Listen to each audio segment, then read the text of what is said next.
Los llevaron lejos de la ciudad y no volvieron a llorar sus ojos sobre las grises calles de mi país. Ni volvió más la brisa a disolver su frente contra los carceleros, ni el luto dobló más su cintura en las pupilas claras del sol, ni el andamio biológico del puño se trepó de sombra. Los llevaron lejos de la ciudad y dejaron sus sienes floreciendo orgullosos maizales. Eternizados estarán ahora debajo de la tierra, soportando con sus hombros inmensos todo el futuro del mundo.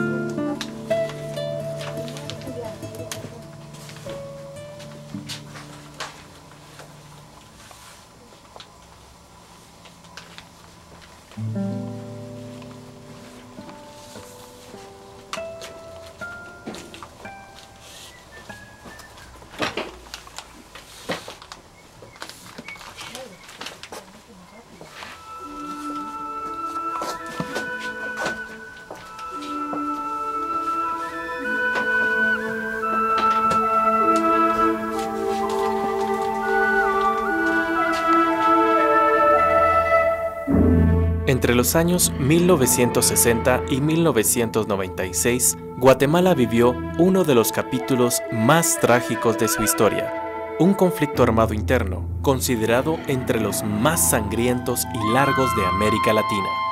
Esta guerra dejó una cauda inimaginable de sufrimiento que las cifras apenas alcanzan a dimensionar.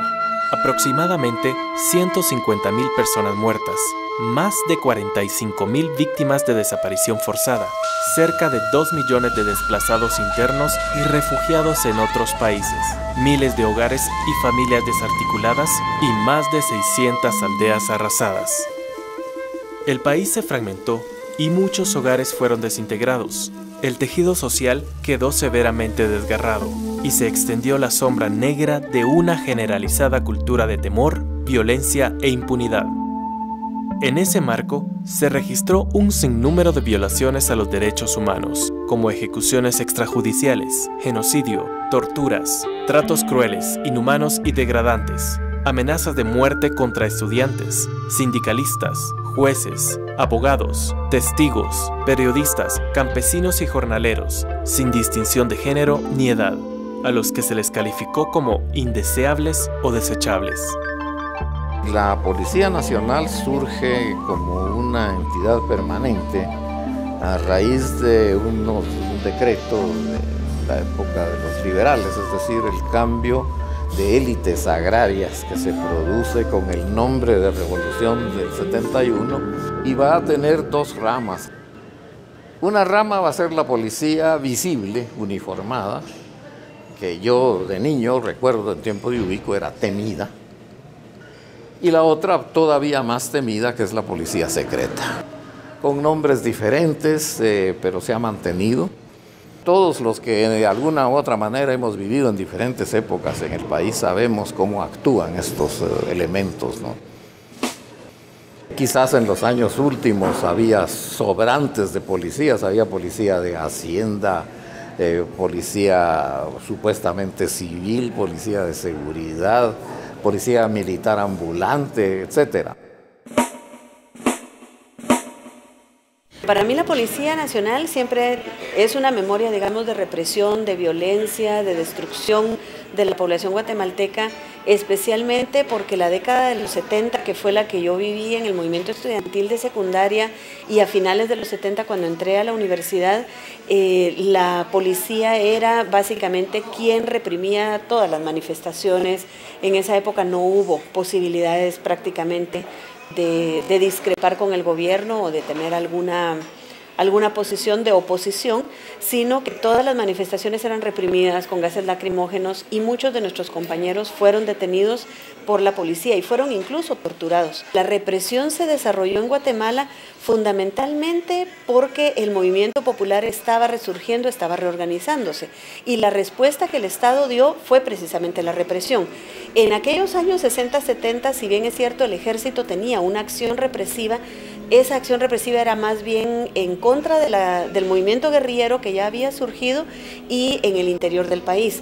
La policía creó estructuras internas como el Comando 6, como la propia Policía Judicial, que todos la conocemos, ¿verdad? Que eran los vestidos de particular, y crearon comandos internos donde ellos participaban en los escuadrones de la muerte. Se sabe que uno de los directores de la policía en aquella época, Germán Chupina Barahona, que hoy está siendo procesado precisamente por la masacre de la Embajada de España, era uno de los que dirigían la represión, no solo desde su legalidad, digamos, de director de la policía, sino desde las estructuras paralelas que la propia policía tenía, porque había una represión abierta que era la que hacían, digamos, en las manifestaciones, iban abiertamente uniformados del pelotón modelo y reprimían, pero veladamente ellos hacían otra represión en donde asesinaron, donde torturaron, donde secuestraron, desaparecieron gente que nunca apareció, y esa la hacían ellos de manera clandestina desde los escuadrones de la muerte.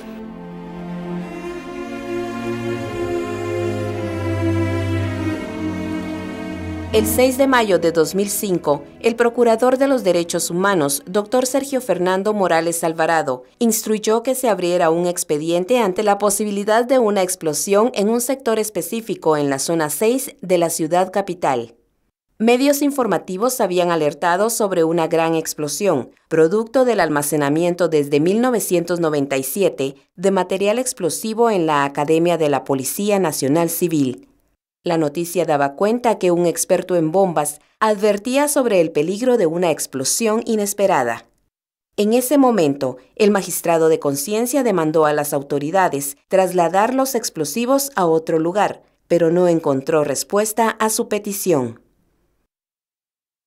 Se anunciaba que de producirse una explosión podía tener un rango de 1 kilómetro a la redonda, y eso me preocupó, porque un radio de 1 kilómetro a la redonda pasaría destruyendo escuelas, casas, negocios, pero atacaba también hasta el hospital del Seguro Social que está en el sector. Ante esta preocupación, yo pedí a compañeros nuestros que fueran a verificar la existencia de ese polvorín. Los compañeros no solamente verificaron la existencia del polvorín, sino determinaron su grado de peligrosidad.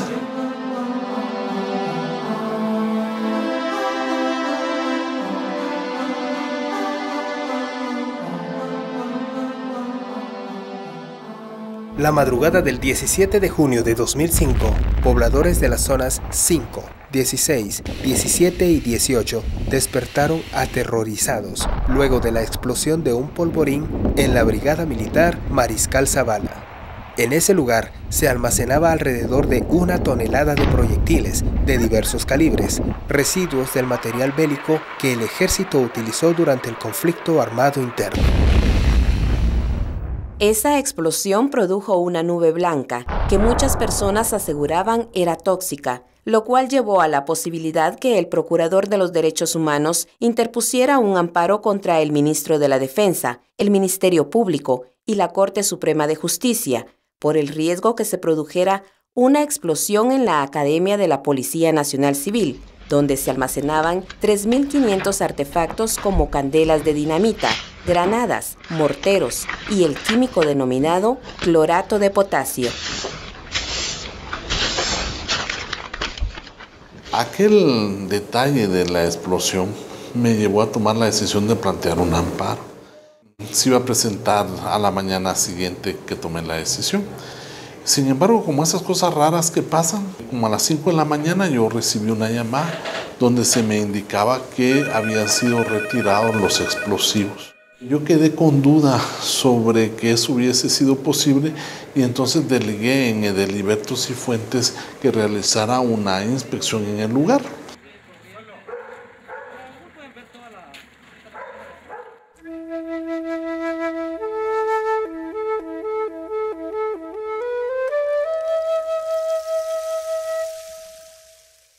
El 5 de julio de 2005, un equipo de investigadores de la Procuraduría de los Derechos Humanos, encabezados por el historiador Edeliberto Cifuentes, llegó a las instalaciones de la Policía Nacional Civil para verificar el traslado de los explosivos. Las instrucciones que teníamos inicialmente del señor procurador era verificar si efectivamente el contenido del almacén de explosivos que existía acá había sido evacuado. Los edificios que están adyacentes a lo que era en ese momento el almacén de explosivos fueron los que inicialmente verificamos, con la sorpresa de que en el lado izquierdo se encontraban una cantidad de documentos que nos provocó curiosidad. En la medida que nos fuimos enterando, nos fuimos introduciendo en cada una de las salas, en cada uno de los cuartos, pues nos encontramos con la sorpresa de que la documentación era abundante, ya que no solamente existían en esos lugares, sino que existían en más de 3 o 4 lugares donde existían más o menos 15 ambientes repletos de documentos. Aproximadamente a las 3-4 horas me llamó y me dijo, mira, encontré unos documentos que parecen son importantes, son relacionados con el archivo de la Policía Nacional. Las primeras reacciones o los primeros sentimientos eran de sorpresa, por supuesto, y de incredulidad. Creo que ninguno de todos creíamos que efectivamente esos archivos existieran o que pudieran estar en un sitio aparentemente tan accesible, pero a la vez tan inaccesible durante todos estos años. Yo creo que estábamos muy claros ambos en ese momento que la Procuraduría tenía 2 opciones. Una, cerrar los ojos ante el hallazgo y dejar que el archivo se quedara tranquilo donde había estado desde hacía más de 20 años. La otra opción, el otro camino, era tomar acciones decididas para hacer lo que hoy estamos haciendo.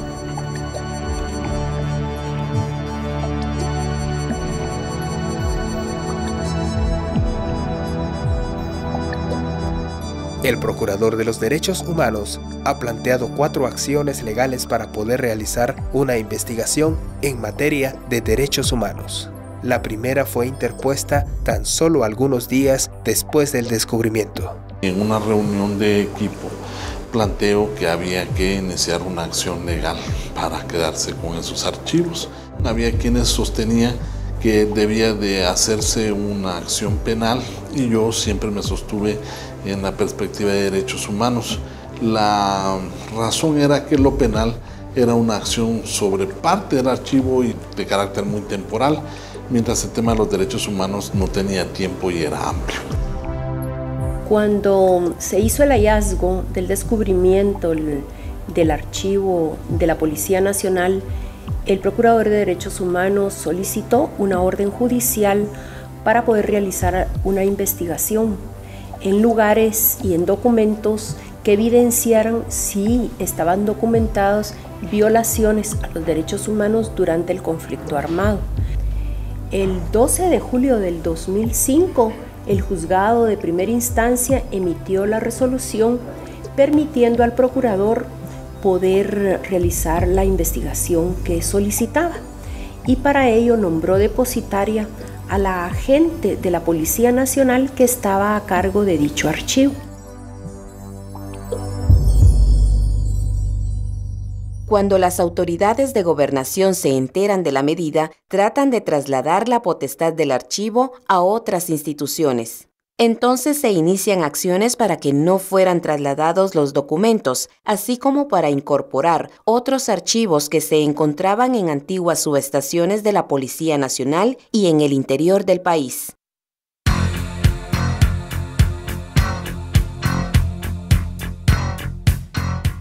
Ello motivó que el procurador, a su vez, solicitara al viceministro de Gobernación en ese momento en funciones de ministro la colaboración para trasladar los archivos y que fuera mucho más fácil su manejo y su resguardo, a lo cual el ministro en funciones accedió y documentó su orden hacia el comisario de la Policía Nacional, del cual encontró una voluntad muy firme en hacerlo. Visualizó que era efectivo esa orden, ya que esto permitiría en un solo lugar tener toda la documentación que se pretendía. Y colaboró con nosotros dando una orden muy rápida, localizó los vehículos propiedad de la policía que pudieran hacer los traslados. También nombró agentes de la policía para que custodiasen los documentos y con ello permitió que la cadena de custodia se resguardara y fuera entregada documentalmente a través de actas hacia la persona de la policía que es la depositaria. Esto ha permitido que tanto los documentos de algunas comisarías hoy se tengan en estas mismas instalaciones de la Policía Nacional.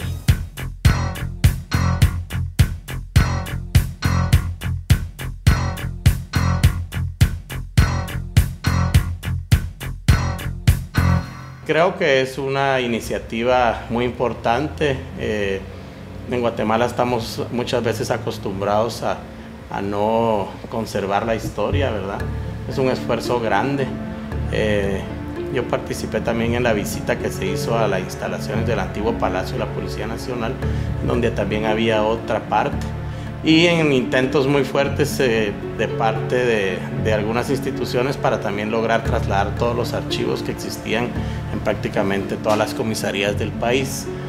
Esto había sido muy mal manejado en el sentido de que mucha de la información ahí estaba en un estado calamitoso, ¿verdad? El doctor Sergio Morales tuvo tanto la visión como la valentía necesaria para impulsar este proceso, incluso para sentar precedentes muy importantes al vincular las responsabilidades inherentes al procurador en cuanto a investigación de posibles violaciones a los derechos humanos, responsabilidades que le asigna la Constitución de la República.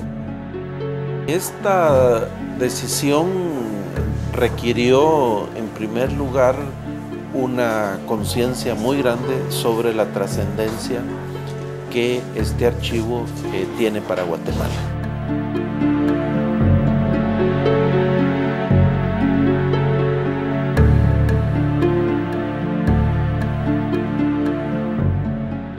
Este archivo estaba condenado a una muerte lenta, y con él habrían desaparecido infinidad de huellas, pistas y claves para entender la tragedia nacional de la que todavía no nos recuperamos. Uno de los primeros libros encontrados data de 1902.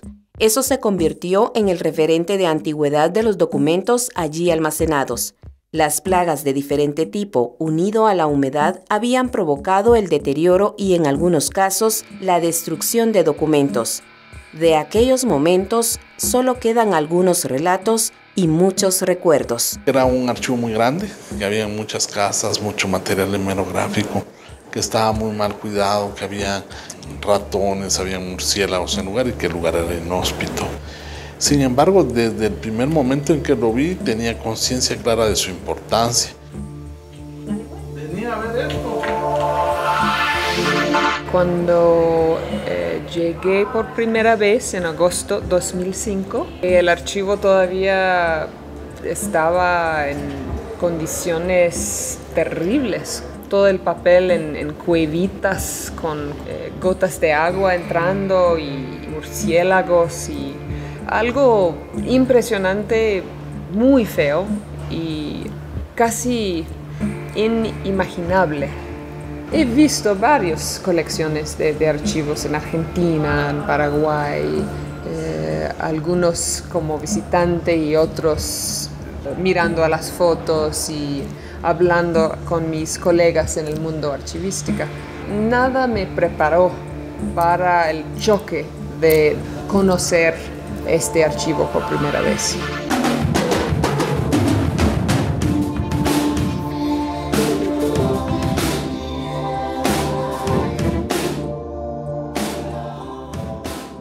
I first came to the archives in September 2005, very soon after the PDH had begun to work in here.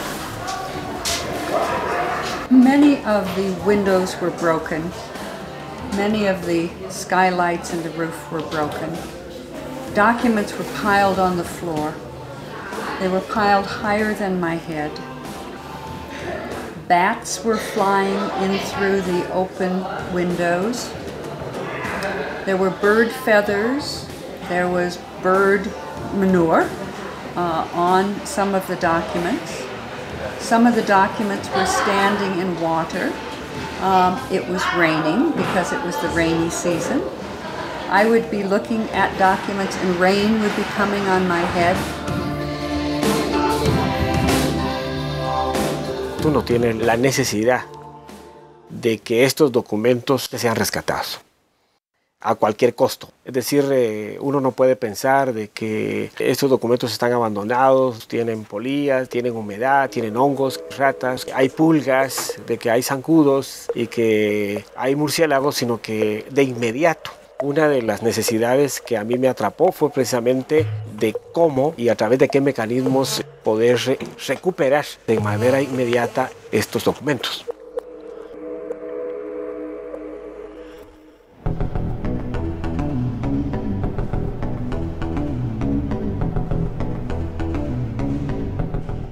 Es una lucha por recuperar y preservar para la sociedad guatemalteca la incalculable riqueza histórica contenida en millones de folios de la antigua Policía Nacional. Eso que alguien obtusamente llegó a ningunear como un montón de papeles viejos. Cada una de las actividades que se han desarrollado en el archivo constituye una parte del engranaje de una máquina, la cual no funcionaría sin la colaboración de todos los trabajadores que han dedicado su tiempo a las labores realizadas en el archivo. A más de 100 voluntarios y trabajadores de la Procuraduría de los Derechos Humanos, el Dr. Sergio Fernando Morales Alvarado ha expresado su agradecimiento por la dedicación para encontrar y preservar cada uno de los documentos. El trabajo es más que todo la preparación de los registros, ¿verdad? La localización de registros, que es un lugar bastante grande en donde se ubican documentos de distinta época y también documentos históricos, ¿verdad? Entonces tenemos que hacer un proceso de limpieza para luego la revisión y la investigación propiamente. Uno de los documentos más antiguos es este libro que se encuentra acá. Es sobre órdenes de captura de 1996. Sin embargo, hay otro que data de 1885. Este es el que está mejor conservado, ¿verdad? Sobre todo por la carátula.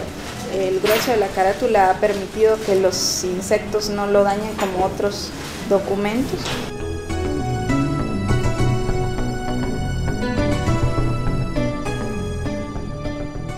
Hemos rescatado más de 250,000 fichas de identificación personal hasta la fecha y esa información se habría perdido irremediablemente porque se había formado ya una costra. El papel descompuesto se había convertido en una especie de superficie terrosa. Incluso habían ya plantas que habían germinado encima de esta documentación. Llevamos aproximadamente 2.700.000 documentos, digamos folios, que han sido limpiados, que han sido puestos a salvo al liberarlos de los elementos que los dañan como grapas, clips, ganchos de folders oxidados que destruyen los documentos, hongos, otro tipo de plagas. Esto hace un total entre fichas y folios ya de una cantidad cercana a los 3 millones de documentos que tenemos limpios, organizados y listos para iniciar su digitalización.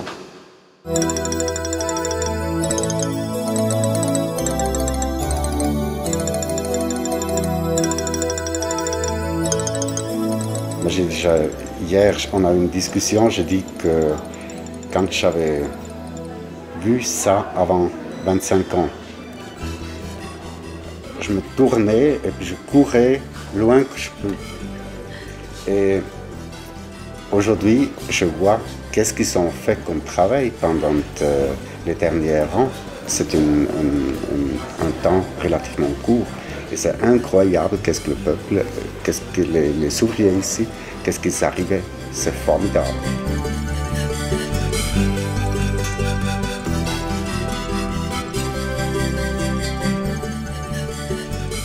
Con mi equipo he desarrollado un análisis o un plan para analizar el contenido del archivo en términos cuantitativos.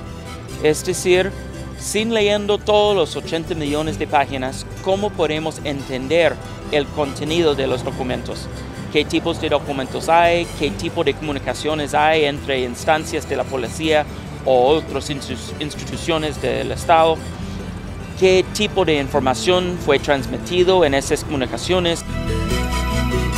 He estado muy impresionado desde mis primeras visitas al archivo con el compromiso que veo desde el liderazgo de la dirección hasta la gente trabajando en los documentos, un compromiso a un trabajo científico.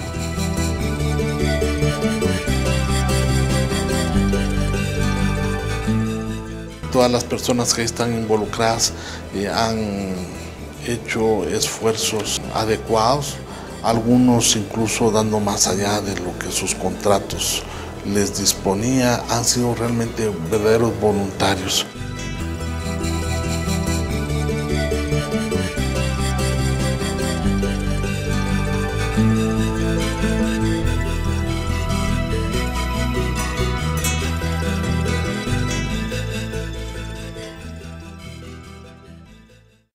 Mis antecesores y yo mismo, desde hace más de 18 años, hemos recibido miles de denuncias sobre atropellos atribuidos a las fuerzas de seguridad de Estado.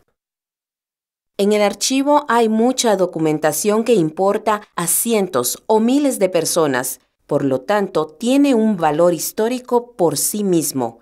Hasta hoy, solo hemos conocido datos revelados por algunas víctimas de los denominados aparatos represivos del Estado, pero será el tiempo el que dé la pauta para conocerla, escrita por los mismos actores.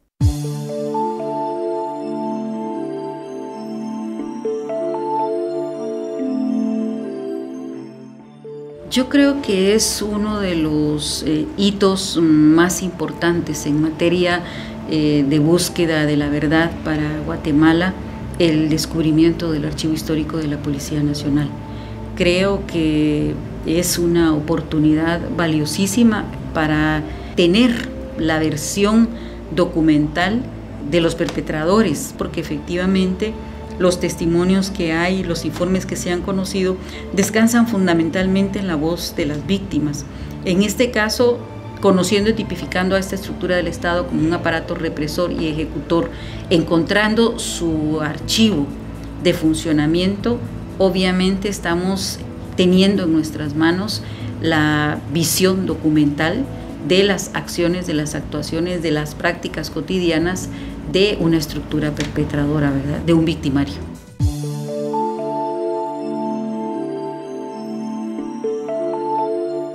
Es una importancia en términos de detonante.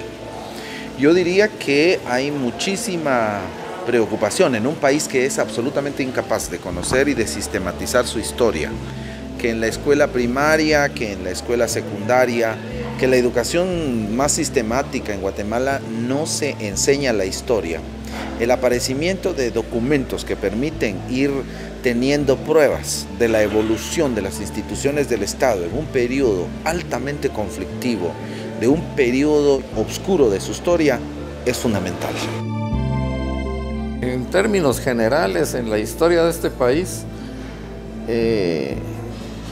todos los documentos que han manejado los gobiernos se han mantenido en secreto, violando obviamente una garantía humana, ¿no?, un derecho humano a estar informados. Tiene especial relevancia porque la información que se está recabando tiene que ver con actos de represión muy brutales que se llevaron a cabo por personas que muchas de ellas siguen vivas. en contra de personas cuyos familiares fueron asesinados, torturados o desaparecidos, que también están vivos.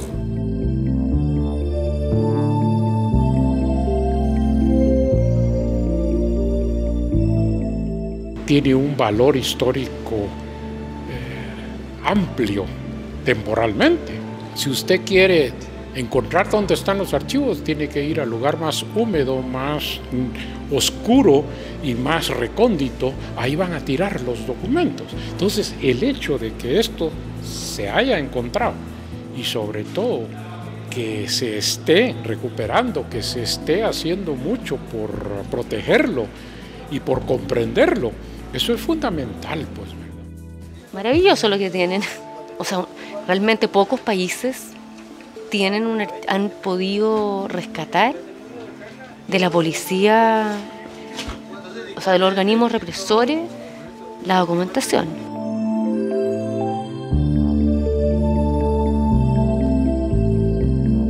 Je pense que cette archive est très importante pour le Guatemala et aussi de façon plus large, puisque c'est une partie de votre histoire, une partie difficile.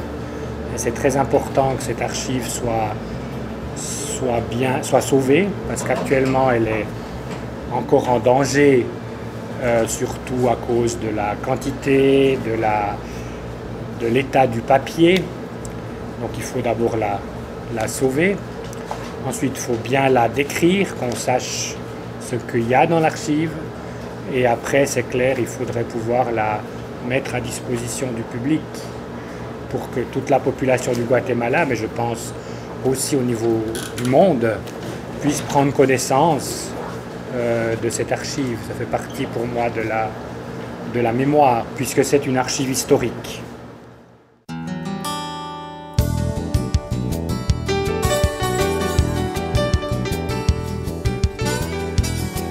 Creo que es como la base para construir como una sociedad más justa, para darle reparación a las víctimas, para que se dignifique este pueblo, sobre todo para eso.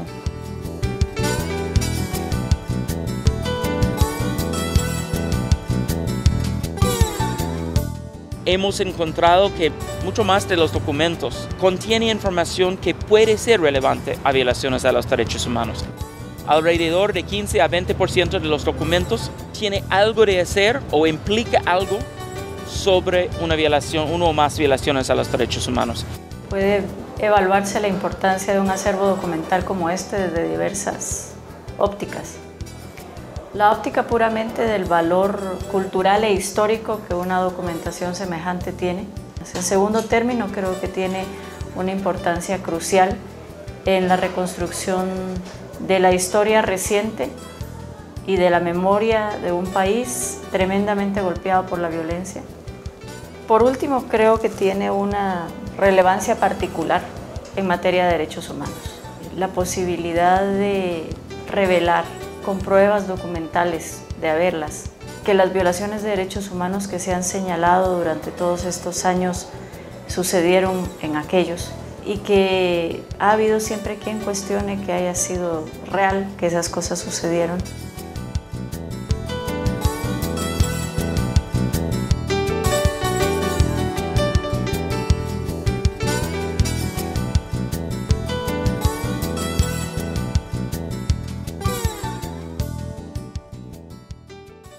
Los recursos financieros que ha proveído la cooperación y los gobiernos han sido fundamentales para darle continuidad a lo que se está haciendo. El apoyo y acompañamiento decidido de diversas organizaciones de derechos humanos de Guatemala, otras instituciones especializadas y entidades en varios países, así como los trabajadores de la Procuraduría de los Derechos Humanos, han sido fundamentales para realizar los trabajos de recuperación.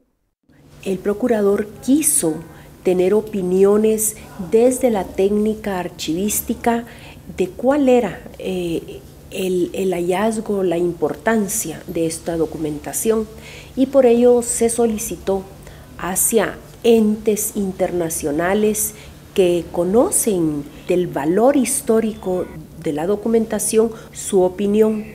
a través de la institución del procurador, pudieron hacernos contactos con entidades tan renombradas como el National Security Archives, quienes prestos también volvieron a venir y darnos la experiencia y los criterios, así como la cooperación internacional, que gracias a ellas pudo venir archivistas internacionales que tienen una vasta experiencia mundial.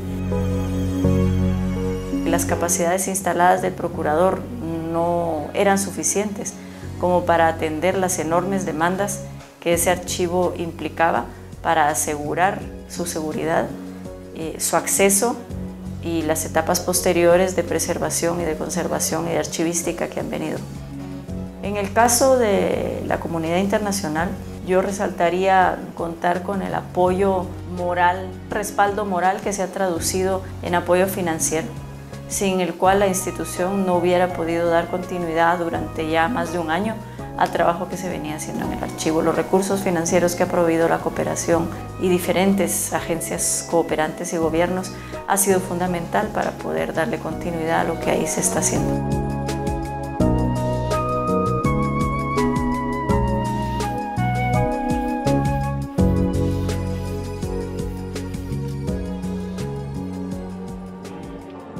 Los archivos de la Policía Nacional empiezan a ser un libro abierto, al que ordenada y pacientemente en su momento podrá acercarse la ciudadanía para hacerle las preguntas sobre las víctimas de la arbitrariedad, el despotismo y el autoritarismo a lo largo de casi un siglo de nuestra historia.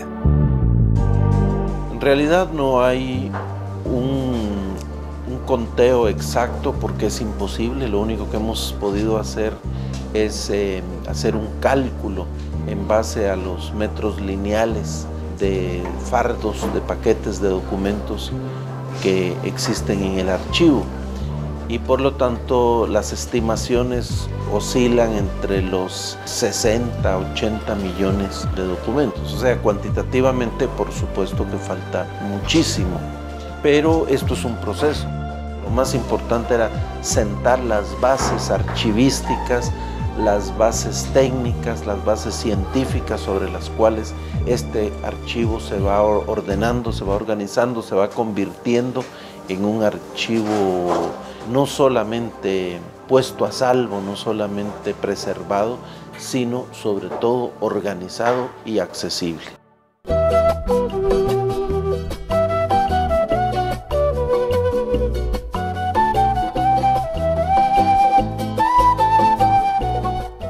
Nosotros planteamos en principio un proyecto de 2 años. Es en todo caso un proyecto inicial.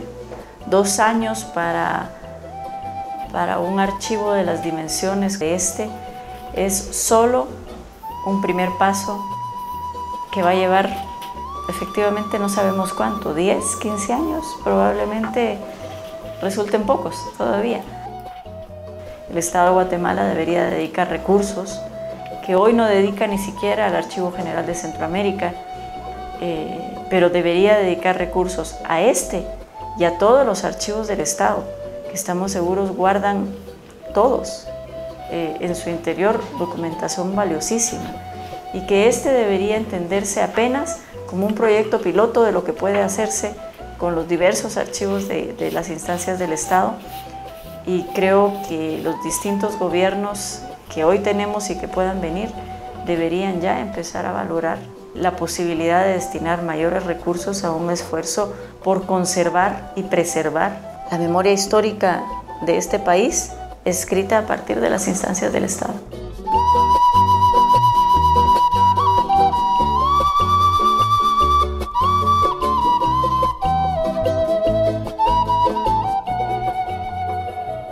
Informes presentados por diversas organizaciones dan cuenta de que esas violaciones fueron cometidas por miembros de las fuerzas de seguridad del Estado, y tanto ejército como policías actuaron impunemente en acciones autorizadas o permitidas desde ciertos niveles del Estado.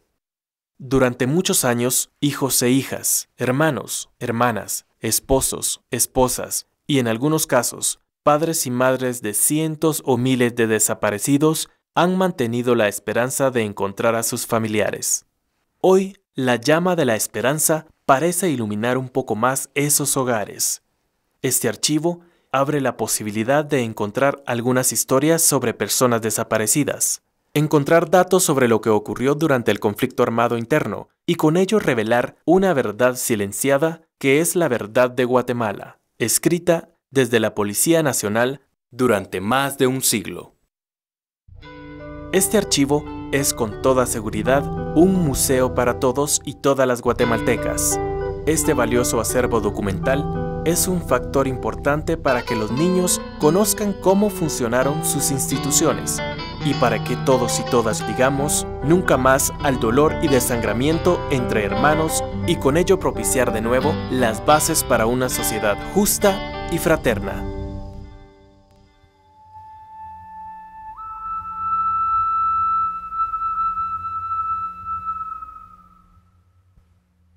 Libertad, tenemos por ti tantos golpes acumulados en la piel que ya ni de pie cabemos en la muerte.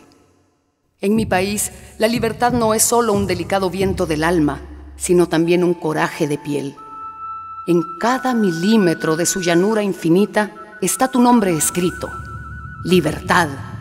En las manos torturadas, en los ojos abiertos al asombro del luto, en la frente cuando ella aletea dignidad, en el pecho, donde un aguante varón nos crece en grande, y en la espalda y en los pies que sufren tanto, en los testículos orgullecidos de sí, ahí tu nombre, tu suave y tierno nombre, cantando en esperanza y coraje. Hemos sufrido en tantas partes los golpes del verdugo y escrito en tan poca piel tantas veces su nombre, que ya no podemos morir, porque la libertad no tiene muerte. Nos pueden seguir golpeando, que conste, si pueden. Tú siempre serás la victoriosa, libertad. Cuando nosotros disparemos el último cartucho, tú serás la primera que cante en la garganta de mis compatriotas, libertad. Porque nada hay más bello sobre la anchura de la tierra que un pueblo libre, gallardo pie sobre un sistema que concluye. La libertad entonces vigila y sueña, cuando nosotros entramos en la noche o llegamos al día, suavemente enamorados de su nombre tan bello. Libertad.